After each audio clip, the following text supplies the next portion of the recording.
a legalização? Eu defendo que o aborto seja tratado como um tema de saúde pública no nosso país. Ele é um tema de saúde pública e precisa ser tratado assim. Portanto, nós temos que rever, debatendo com a nossa população, a legislação atual.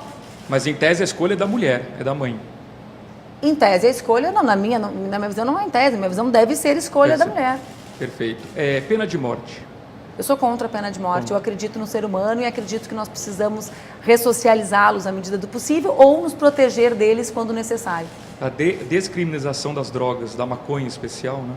Eu defendo a tributação das drogas e acho que o Brasil precisa fazer essa discussão, sim. Num comércio legal, é isso? Um comércio legal, mas não qualquer comércio. Eu acho que o Brasil precisa debater, né, de forma científica e não moral o tema do impacto de cada uma das drogas, inclusive das que já são lícitas, né, na violência.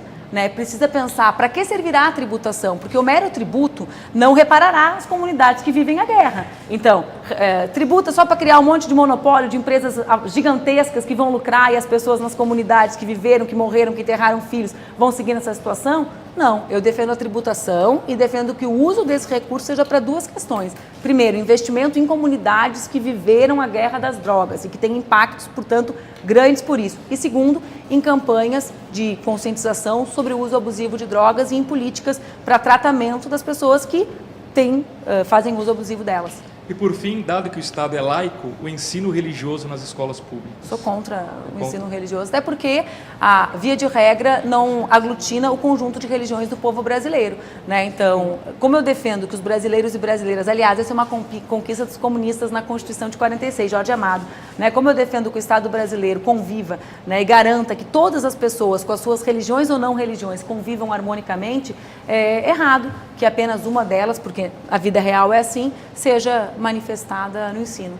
Para a candidata... Aliás, sabe que isso é um tema que a gente não tem muita noção quando a gente vai conversar, quando a gente desce da macropolítica e vai para a vida real e chega numa escola de ensino fundamental ou de ensino médio e começa a ver como a não laicidade do Estado impacta em pessoas que fazem outras opções, né? Que não da maré, da onda, digamos assim. Então, tu pega um estudante brasileiro que é de religião afro, né? Ele não tem liberação de nenhum dos seus rituais, para nenhum dos seus rituais.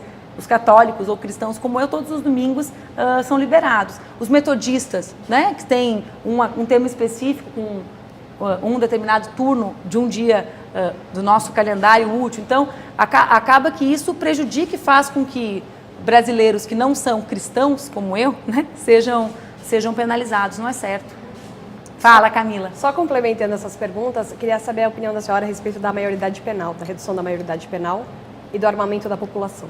Então, sobre a maioridade penal, os brasileiros eles são muito enganados, né, gente? Tem as fake news modernas, mas tem muitas mentiras que são repetidas muitas vezes que as pessoas acreditam. No Brasil, a pessoa passa a poder ser presa com 12 anos de idade. Porque se alguém não sabe que a FEBEM, ou que a FASE, né? FEBEM eu falo para os mais velhos entenderem, é uma prisão, não conhece nada. Né? Eu sugiro que visitem para entender que é um tipo de punição, é um tipo de prisão e que os brasileiros, a partir dos 12 anos, já podem ser submetidos a ela. Então, eu defendo a manutenção da idade atual, porque já acho que com 12 anos para cumprir medidas de restrição de liberdade, porque prisão é restrição de liberdade, já é uma idade bastante baixa, né? É o início da adolescência. Eu sou contra o armamento da população. Eu acho que, aliás, apresentar isso, um candidato à presidência que tem coragem de apresentar a ideia de que a solução para o problema de segurança pública é individual, né, e que não deve ou que não passa por uma política nacional e por um debate com os estados e grandes cidades, é incapaz de governar o Brasil. Né? Por quê? Porque, para mim, você está com um problema, te arma? Vamos armar professor, que nem alguns estados norte-americanos? Não. Para resolver essa questão não tem impacto nenhum. Aliás, agravaria o tema da violência, o armamento da população. Tem que ter política nacional de segurança pública.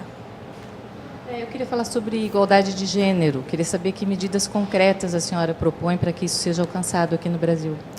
Muitas.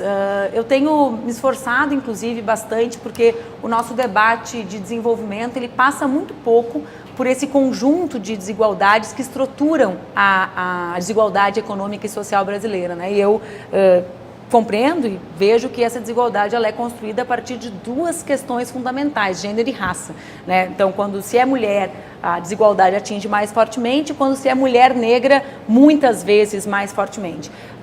Vou citar algumas, né? O tema da educação infantil, para mim, é um tema central. Né? Quem é mulher e mãe, como eu sou, né? Eu sempre falo, eu sou mãe nas condições mais ideais que pode existir para uma mulher ser.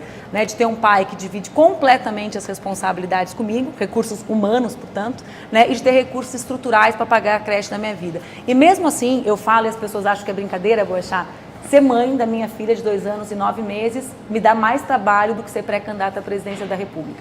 Não é nenhum, zero de exagero. E acho que todas as mulheres que são mães de crianças acreditam em mim. Então, tu é, Camila, tu tá me sacudindo muito a cabeça. Acho que tem um filho pequeno também, Camila. E já concordo. Ela tá com cara de quentinha que nem eu hoje, que resolver pastelzinho para levar na festa junina de sábado, viu? Pois é. É o tipo de coisa que o cara tem que fazer no meio. Mas vamos lá. Então, o tema da educação infantil, embora não seja algo relacionado, afeito às mulheres, na vida real, é um tema que nos diz respeito.